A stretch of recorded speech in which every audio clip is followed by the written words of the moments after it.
My name is Bruce Campbell. General counsel is the American term for what in a British company is called the head of legal services or the legal director. I'm the top of the little pyramid of lawyers in GE Africa, and I'll tell you a little bit about GE Africa later on.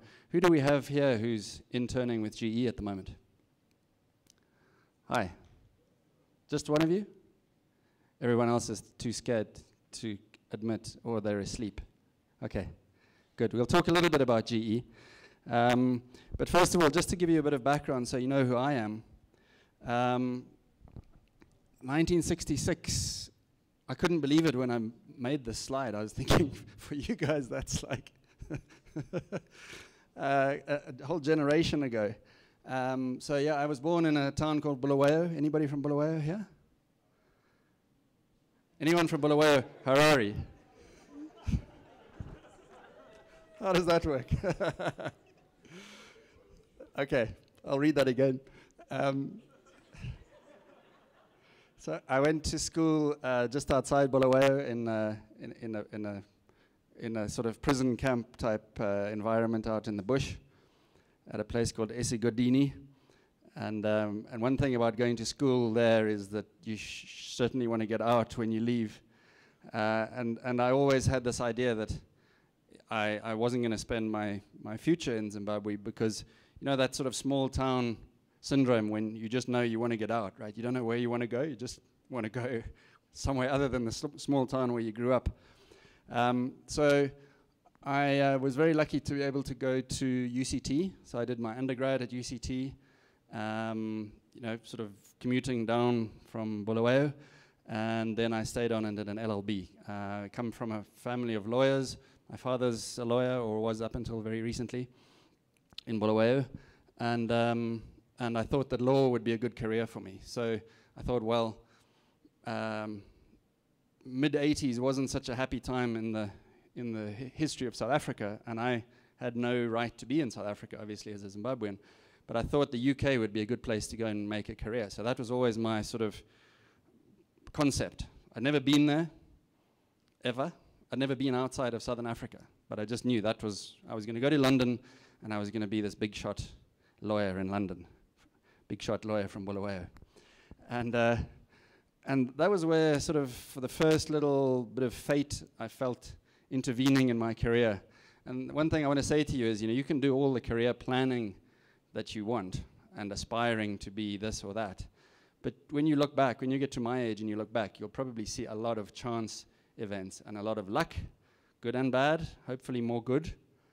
But my message to you is to not stress too much about planning every step of your career, because you can almost bet you now that your career will not unfold in the way that you think it might, even if you sat down now and tried to write yourself a plan. So I had no plan, okay? My only plan was to get out.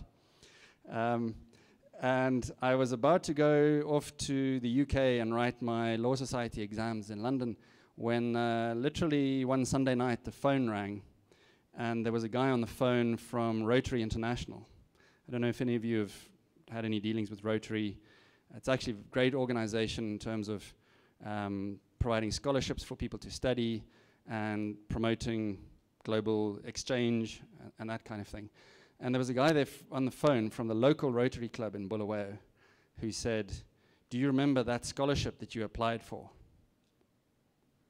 And I was like, yeah, should I? And somewhere in the distant past, I remembered going for an interview with a bunch of people, and nothing came of it.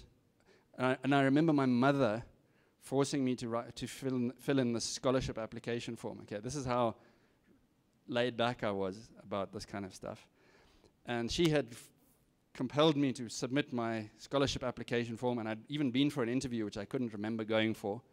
I just remembered I didn't get the scholarship. But these guys called me up and they said, the person who won that scholarship has got another offer from a different university, and there's now funding for you to go and study for a year overseas. I said, wow, that's great. Wow. Sudden change of plan, change of direction in my career. And I said to them, where am I going? And they said, well, don't you remember the universities that you put down on the scholarship application form? I mean, I was not a best practice for, don't follow my lead on that so well. Try and remember which universities you've applied for. And I said, well, could you just refresh my memory, because it's a Sunday night. And they said, well, the first two were Oxford and Cambridge, and you've got no chance of going there. We don't send people to Oxford and Cambridge. It's too predictable. The third place that you put on your form was a university called Tulane, which is in New Orleans. Anybody from New Orleans? Okay. New Orleans, Louisiana. And that's where we're going to send you. So overnight, literally in the space of one telephone call, my career path went from leaving Zimbabwe to go to London to about 4 months later stepping off the plane in New Orleans as a Rotary exchange graduate student. And I mean, again, looking back, New Orleans, there was no logical reason for me to have picked that university or to go there. The only reason I picked it was at some point in my legal studies, I remember them telling me that Louisiana has a civil law system, just like South Africa. So I thought, right, that's where I'll go and study. I'll put that down on my form. So I show up in New Orleans, didn't know a single person. Okay, cut a long story short, spent a great year there, got to know a little bit about the United States, then came back, and again, random circumstance, my passport was expiring, and Zimbabweans will know passports, they're easier to get now, but in those days, it took exactly 1 year to get a new passport. Exactly 1 year, to the day. If you put your passport in on the 1st of November, come back on the 31st of October next year, and your passport will be ready. So I was like, gee, what am I going to do for a year? Okay, my parents are getting kind of tired of seeing me around the house, and I was 25 by then. I was like the oldest guy without a job, and hadn't really even started my career. So my father said to me, well, you better go off and get yourself a job. So I went to Harare, got a job in a law firm with a plan to qualify as a lawyer in Zimbabwe. Random circumstance, the Law Society failed to set the exams for 3 years. So you can see I was just like wandering around, like, a piece on a chessboard. I was certainly not managing my career actively at this point. And honestly, I don't think I ever have. I think my career has been managed more by circumstance than by me. But my point to you is that things have worked out for me in the end, because what happened was I had a great time in Harare. I really learned a lot from the firm that I was in. I got my certificate to say that I was a lawyer. At least in one country, I was a qualified lawyer. And I also had some fantastic experience working in that firm. We did a big piece of litigation against the government of Uganda. Sorry, I didn't ask you about Ugandans. Any Ugandans in the audience? There we are. So in 1991, I was sent to Uganda to bring a legal action against the government of Uganda. So that was a very interesting time in your country's history. It was early days. Things were still pretty wild. And we succeeded in winning our case. So, I mean, I had great experience completely by chance and good luck. And then at the end of my 3 years, I said, right, now I'm going to go to the UK. And so I did. I packed my bags. I went to the UK, and I started again from scratch. There weren't any jobs going for people from Zimbabwe in the UK back then. And actually, it seems like like so many people have now left Zimbabwe, that it seems like a logical thing to do. But back then, it was almost the boom time. 1994, things were going relatively well in Zimbabwe. But I still wanted to get out.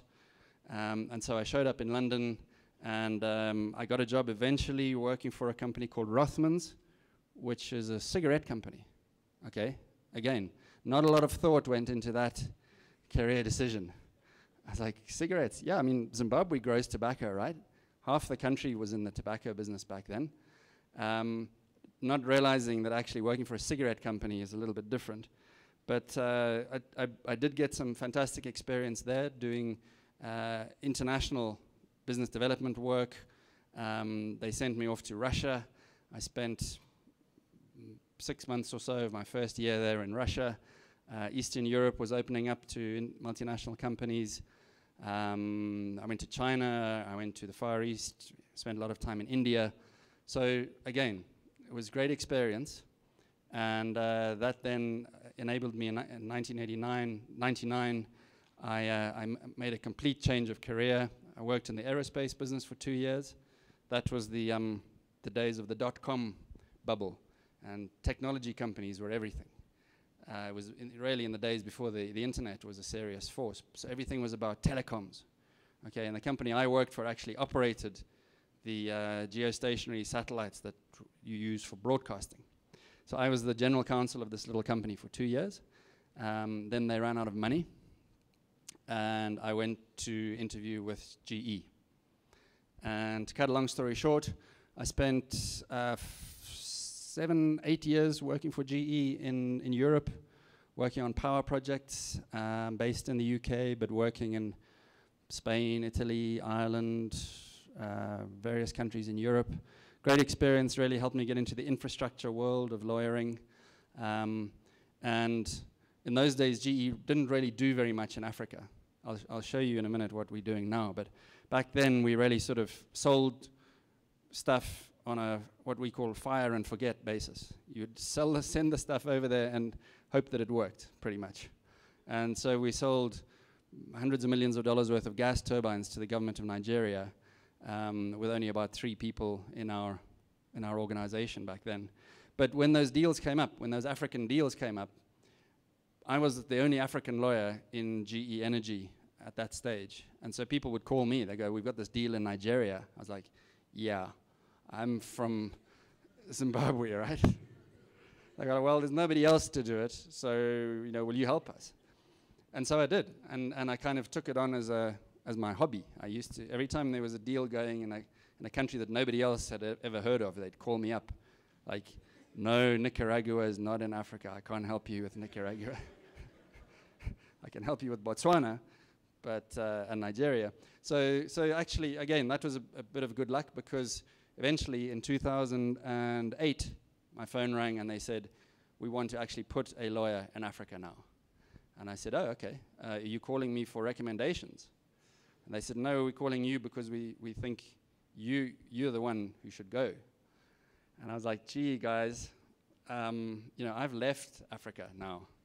I'm living in a nice little village, leafy green village in England, and I've got 2 little English kids and an English wife. I've left Africa, and it's tough. It's tough leaving. And now I've got used to this awful weather that you have here, and I've got used to the getting dark at 3 o'clock in the afternoon and snowing and all that stuff. I know if I go back to Africa, I'm never going to be able to leave again. Okay, I can't do this twice in my life." So they said, "Okay, so when are you going?" So I said, "Oh, I have to ask my wife." I remembered that bit. I said, "I must ask my wife." To cut a long story short, she said, "Look, what's the worst that can happen? We could have some fun, have an adventure, let our kids grow up in the sunshine." And it worked in my favor, because somehow I managed to persuade them to let me live in Cape Town, or let my family live in Cape Town, and then I kind of commute around the rest of the continent. So people tell me that I'm very lucky to live in Cape Town, so I feel lucky, and I've loved it. I mean, I wouldn't change anything. When I look back on my career, you can't change it, and I wouldn't change it, because that's got me to where I am today. And if I'd been sitting in Bulawayo thinking, how am I going to get to be the general counsel of GE Africa in 2013? There's no way I could have written this story. No way.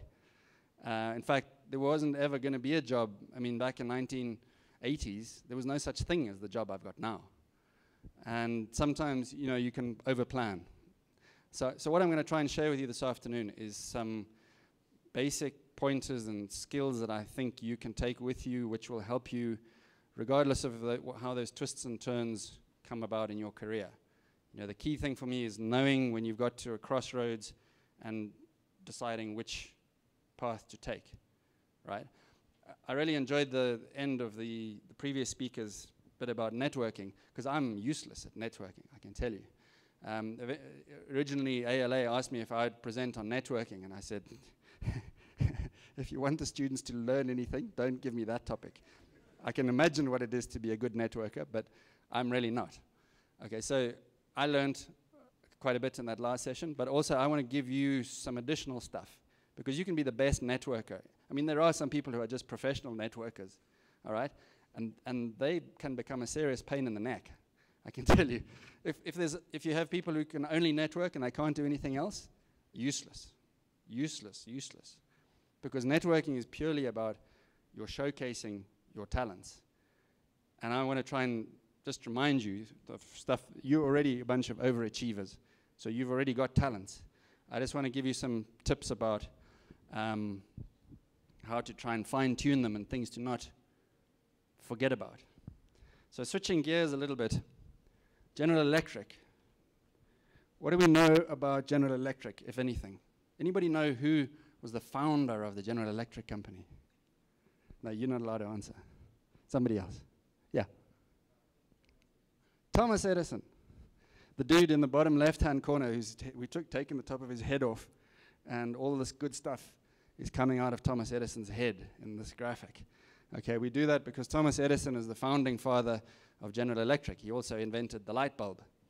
And our facility in Schenectady, New York, is very close to the original Edison workshop where he made all those weird things, 120 years ago.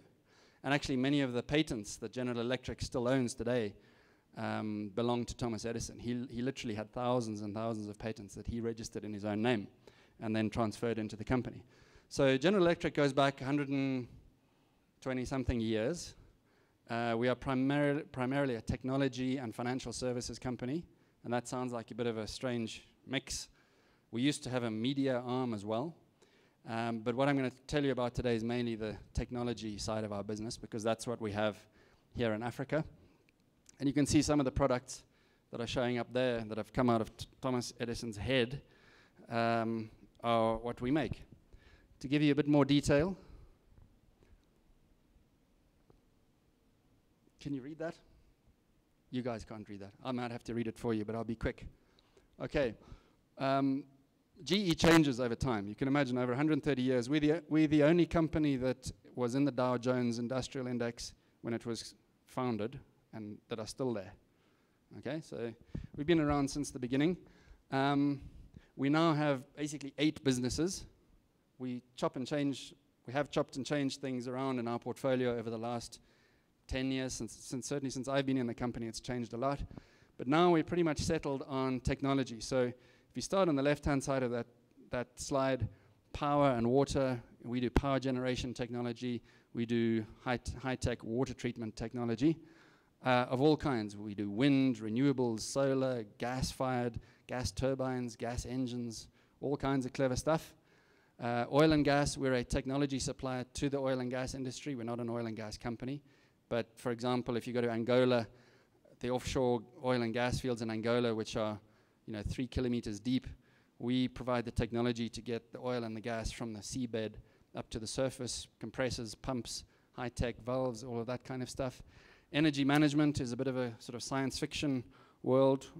We can't store energy currently, but we are working on ways to try and manage energy, high-tech batteries, grid management, solutions, diagnostics for big complex transmission systems. Then aviation. We are a jet engine manufacturer. We're one of the 2 big, the leading jet engine manufacturers. So when you fly on many of the airlines here in South Africa, KQ in Kenya, and many other airlines in Africa, ARIC in Nigeria, you are flying on GE engines. In some cases, you're actually flying in GE aeroplanes as well, because we are the biggest owner of commercial aircraft. And so we own the aircraft and we lease them out. So aviation financing is part of our financial services business. We also do healthcare. That is a very fast-growing business for us here in Africa. Very high-tech, diagnostic imaging, MRI scanners, X-rays, neonatal scanners, anything that you see in a hospital that is high-tech, GE makes it. Transportation, we are a locomotive manufacturer, so diesel locomotives. Even though we're the General Electric company, we don't manufacture electric locomotives, but diesels, high-performance diesel engines. So here in South Africa, a large part of Transnet's fleet are GE engines, and we assemble locomotives in Pretoria at a factory that we own there. Then we have something called Home and Business Solutions, which is where the light bulbs are still made. Now, these days, light bulbs are more like LEDs and big municipal lighting projects. We also have a small appliances business in the United States, fridges and dishwashers and things, nothing here in Africa. And then intelligent platforms is, again, the idea behind high-tech information management systems for manufacturing and complex systems where you can use diagnostics to improve the performance of your factory. And then we have GE Capital. And in the United States and in Europe, GE Capital is a big player. We were at one stage the biggest financial services organization in the world that wasn't actually a bank. So when the global financial crisis happened, we realized we were probably a little bit too much into financial services because our stock price took a big hit, and we actually struggled with liquidity for a short while. And so that part of our portfolio is being reduced. So it'll be down to about 30 to 35% of our portfolio. And we are primarily going to focus on infrastructure technology. So in Africa, as I said, you can see the numbers up there. Globally, we've got 300,000 employees. In 2011, we generated nearly $150 billion worth of revenues. Africa is obviously a much smaller organization for us. We've got about 1,500 employees in Africa now, and they are primarily concentrated here in South Africa, in Angola, and in Nigeria. And then we are spread out in total. We're in, I think, 30 countries, give or take, where we have operations. In some of those countries, we will literally just have 1 or 2 people. In other countries, we have more. But Kenya is actually our corporate headquarters. So that's worked really well for us, putting our corporate headquarters in Kenya. And then we have the 3 big markets where we make most of our revenue, which is South Africa, Nigeria, and Angola. And in those countries, we are doing all of the things that you see here pretty much, but the big focus is on power generation, obviously, oil and gas, where there is oil and gas, healthcare everywhere, and locomotives for the railways and for the mining sector. So that's GE. Just one final point about GE before I finish. We have a reputation for being an ethical company. We try to put a lot of emphasis on particularly avoiding corruption. GE has been doing this probably longer than any other company in a serious way. Our compliance program, as we call it, goes back to the 1980s when, honestly, multinationals didn't really put too much effort into this. So GE is definitely a leader in this field. And as a lawyer in GE, this has been a big learning experience for me, working in a multinational company, but specifically GE. We spend a lot of our time and a lot of our money investing in ethical practice, making sure we have systems in place to make sure we abide by the rules, but also it's very much part of our culture. From the day you join GE, you get it drummed into you that compliance is a way of life. Ethical business practices are part of our perception of who we are and what differentiates us as a company from other companies. Now, I think the good news is now most companies are sort of getting on this same wavelength. Certainly multinationals are very much competing with us, and we are happy to have the competition. All we really want is a level playing field. We don't mind if somebody else wins the award for being the most ethical company one year, because we'll probably win it the next year. But actually, if all companies behave in an ethical way, it makes life much simpler for us as well. And now increasingly we're seeing South African companies, Nigerian companies, and Kenyan companies and others all wanting to follow this field. So that was why I thought today I couldn't come and talk to you without talking a little bit about personal ethics. The other thing finally I would say about GE and leadership, because GE is a partner of ALA's. The partnership is fairly new, but I think it's going to be very strong and very beneficial. The thing that you need to know about GE is, let's see if anyone can guess, how much do you think GE spends every year on leadership development? Any ideas? Give me a number. 10 million. $100 million. Any increase on that? That's a lot of money. 130. 100,000. $1 billion. $1 billion is what GE spends on leadership development of its own people. Okay? So we have, for example, we have a management school in upstate New York called Crotonville. But Crotonville is not just an institution, it's also a global system of learning, so we have kind of branches of it in many countries. And we spend a lot of time training our management. We don't refer to management in our company. We only refer to leadership. If you qualify to be at a certain level in the company, you are a leader. And you're a leader from pretty early on in your career. And so we spend a lot of time investing in leadership. And that's what I want to talk about with you next, because you are the leaders of tomorrow, believe it or not. I hope you believe that. You shouldn't be here otherwise, should you? Who are these guys? There's some of them that I'm sure everybody will recognize. Anybody know who the lady in the bottom left-hand corner is? Wangari Maathai from Kenya. The lady in the right-hand corner. Any librarians in the audience? Ellen Johnson Sirleaf. Okay. Kwame Nkrumah, Kofi Annan, and Bishop Tutu. Anybody know why I've put those particular faces up on this slide? The leaders, right? Anything else? You guys Googling in the back. No? No ideas? Nobel Prizes. Can you give that lady a prize, please? Nobel Prizes.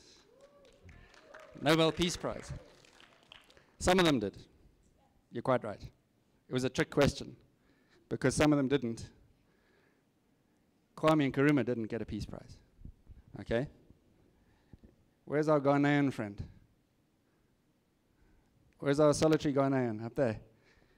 I found this thing online.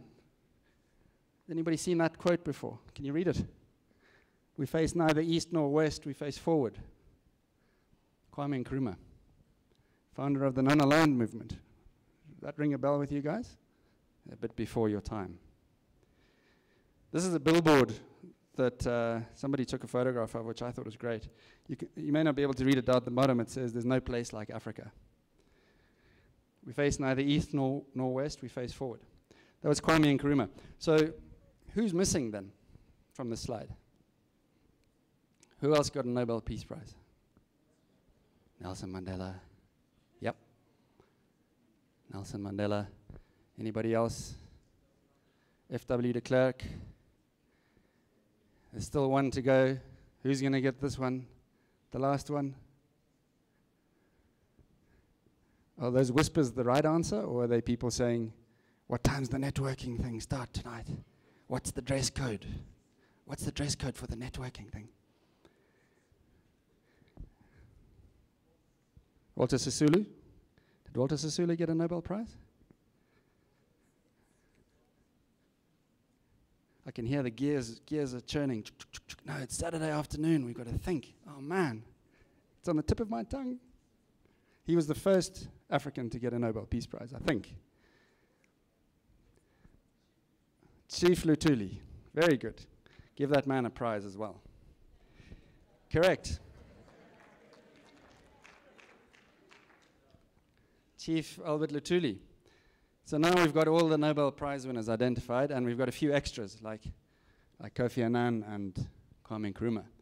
So what do we think those people had in common? Or what are some of the things that got them to where they were? What are some of the qualities? Any suggestions? Integrity. You're cheating.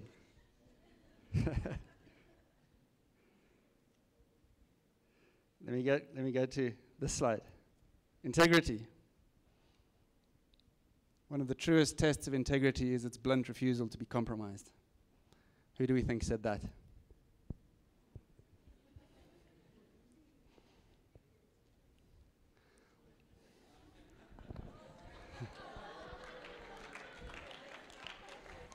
All those Nigerians who studied poetry at school, like, oh, wow.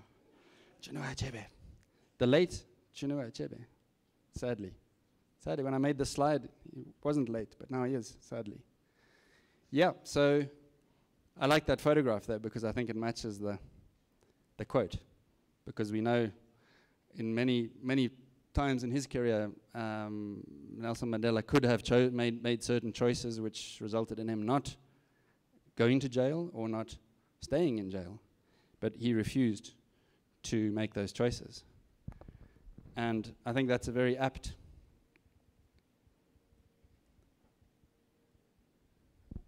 quotation. So integrity, yeah, I mean that's what I wanted to talk to you about. And when I talk about integrity, I don't mean integrity in a kind of evangelical, philosophical,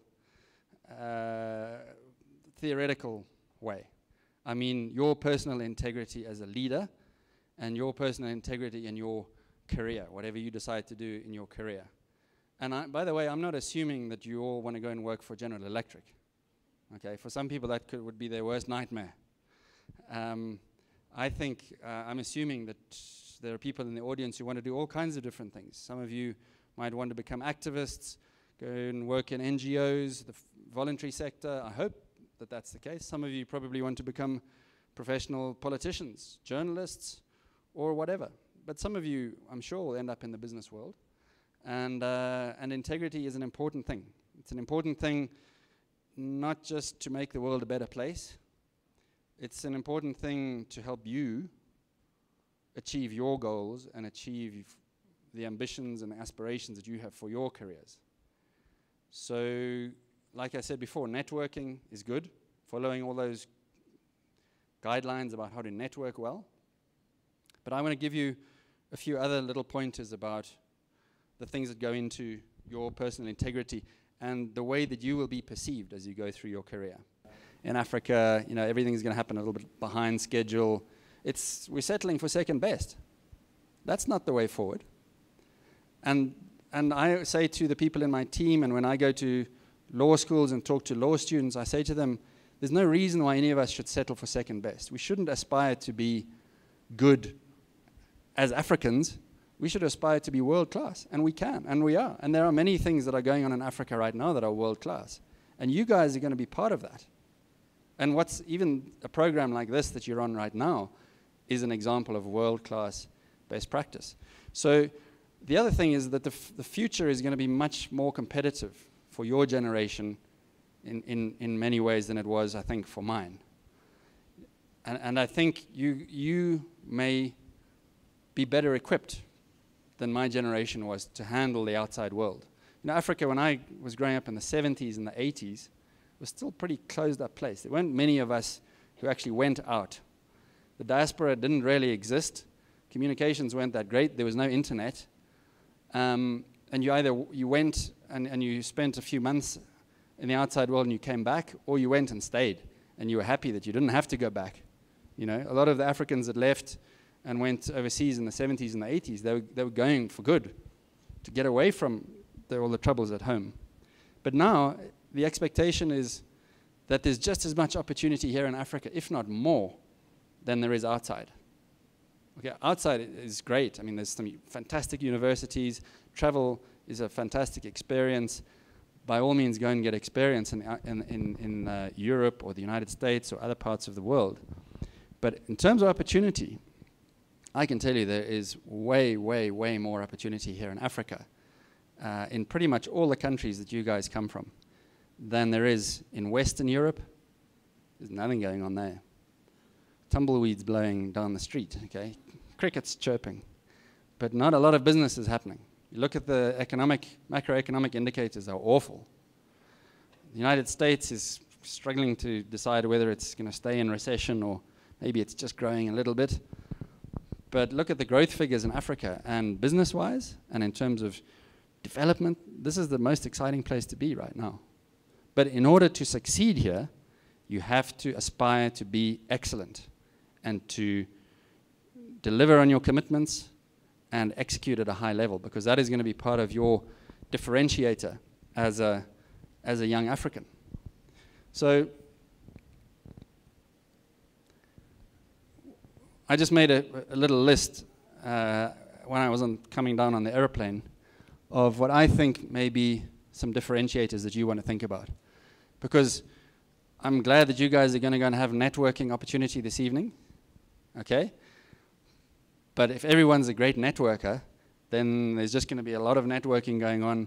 And what's going to differentiate you? Think about how you're going to differentiate yourself. Now that you've all had networking training, right, you should all be really good at it. But what is going to differentiate you and make you stand out from the crowd and get you to where you want to be, whether it's to get a job or to get an internship or to just get to know somebody better, to have an opportunity to travel? What is going to differentiate you from all the others? And the simplest thing to start with is, I think, to be yourself. You know, very often we see people who have studied a lot and studied on international courses like this one, and then they go and do an MBA or they go and do a master's degree, and they read all the self-help books that you buy in airports, which I've never done, by the way. This is another example of why my career is probably not really very best practice to follow. I've never bought a self-help book yet, but I believe they're very useful in improving self-improvement.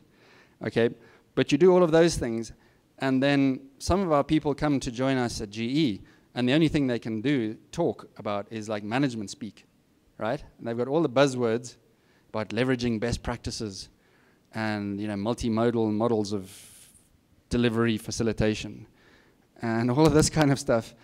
And they think that they're doing really well because they can talk like this, all right? And it's not them. That's not them. That's business school. It's business speak. And it's fine in its own place, all right? It's important to know what leveraging best practices means. But it doesn't mean you have to use it. That's not English language, all right? That's gobbledygook most of the time. And my point to you is, don't forget who you are and where you came from, because that's really the best differentiator that you've got. You are all achievers, and you all have outstanding track records. That's what's got you here today. But what got you here today is not going to get you through the next stage of your career, okay? And the strongest thing that you've got going for you is your personal story and who you are and the values that your parents and your family and your friends gave you when you were growing up in whichever country you came from. So don't ever leave that behind. And it's fine. I can tell you, it is a breath of fresh air for people to just talk in plain English in the office, all right? And I was in a presentation with one of our senior people, like the number 3 guy in General Electric. And he turned to me while someone was presenting. He was actually a Kenyan colleague of ours, a good friend of mine, and he said, "Why does he speak like that?" So I said, what you mean, his accent? He says, "No, why does he use all that bullshit? Why does he use all that business school stuff, leveraging best practices and multimodal blah, blah, blah?" I said, "I think he thinks that shows that he's, you know, well educated." He goes, "You got to tell him to cut it out, cut it out." And that was a learning experience for me. Here's the guy's like number 2, 3 guy in General Electric, very highly performing businessman, one of the world's business leaders, you might say. He doesn't want to hear people talking like that. He wants to hear you talking like an intelligent person that you are, not mimicking or repeating a bunch of stuff that you read in a self-improvement book. So be yourself. The other thing is, you know, at the stage that you're at now in your careers, some of you have left school, some of you are still at school, some of you are just like starting on your careers, and suddenly you start to realize, okay, the stuff that I'm going to be doing in the workplace is not the subjects that I studied when I was at high school. Okay, there's very few jobs, unless you become an academic, there's very few jobs where you go and actually practice geography, mathematics, English, physics and chemistry in your daily life. And so suddenly you have to multitask with all the stuff you've learned in the past. You have to put it all together and apply a kind of common sense version of it. And it's very important at that point to realize that your learning hasn't stopped. It has not stopped. In fact, I look back, I think the last 10 years I've been at GE, I probably learned way more than I ever learned in 10 years of school. And they say that a child is like a sponge, right? They say you'll never be that receptive to learning as you are when you're 7 years old. Okay, so even my old brain cells now, I still manage to learn stuff. Every day that I work for GE, we are like a constant learning environment.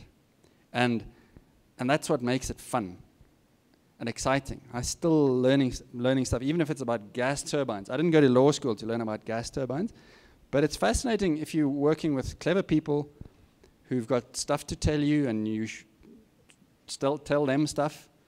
Don't stop learning, because that's an important differentiator as well. There's nothing worse than somebody who thinks he knows it all. What do the Kenyans call it? Waji. People who know everything. Is that it? Am I right? Waji. The know-alls. Yeah? That's not going to get you ahead in business, all right? Business wants to see people that are still receptive to learning and don't know it all. This is really the big one. Okay, if you can do this, there's no limit to where you're going to go, all right? And this is the hard one. You can talk the talk, you can walk the walk, you can network like a pro, you can never stop learning, you can be yourself. But if you can't get things done, you're not going to succeed, okay? And very often I get really sad when a member of my team comes to me and says, "Now, I have that target that you gave me or that objective, I haven't actually done it yet, but I'll tell you all the actions I took. I had a meeting with this person, had a conference call with that person. I sent 40 emails.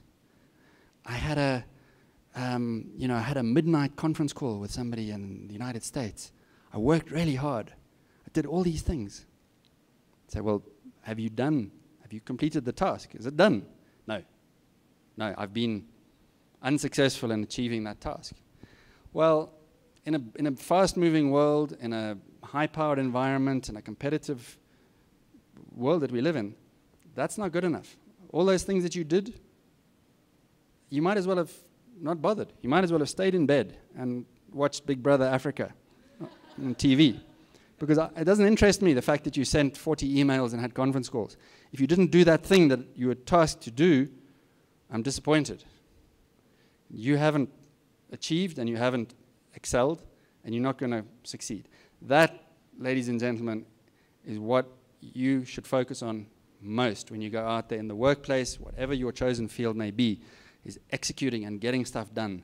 And if you say you're going to do something, you either do it, or you come back and you give a good explanation and a better suggestion of something else you should do to replace that thing. Okay, because getting things done is a rarity. I can tell you, and I've heard many people say this, we are great talkers. In this part of the world, we are great talkers. Some of the best storytellers in the world have come out of Africa. We have to move beyond the storytelling, and we have to do. And if people say, why in Nigeria do the lights keep going out? And why does Kenya not have enough electrical power? Why does Nigeria not have power in a country that's one of the biggest exporters of oil? Okay, a lot of that is to do with failure to execute basic stuff. And I'm not trying to criticize Nigeria particularly. I'd criticize all of us for having failed to do certain basic things. That is why we're still underperforming as a continent. And if each one of us individually makes a promise to ourselves that we're going to execute on our commitments and we're going to figure out, in whatever our chosen field is, how to get stuff done, that's going to make a difference, not just to you all individually, but to our continent. And finally, 3 things. I've talked about integrity already. Confidence is something that, I don't know whether you can teach it or whether you can even learn it, but I can tell you it's a big advantage. And you only learn this when you look back. And there are times in my career when I look back and I think, man, sometimes I think, why wasn't I just more confident? Okay, why didn't I just realize that guy was talking rubbish? And just you know, why didn't I have the courage to do things my way more often? And some other times I think back on incidents in my career and I think, wow, that was quite brave, all right? It was quite brave to get on that aeroplane at the age of 24 and go to Uganda and bring a legal case against the government of Yoweri Museveni at that time, who was very new and a new government in Uganda. And I think we had no idea what we were doing, suing the government of Uganda. And maybe ignorance is sometimes a help, that you don't know what you don't know. But confidence is definitely a big asset. It's a big asset in moderation. Okay, it's also the flip side is overconfidence. All right, and humility is equally important. It's that blend and that balance of confidence and humility.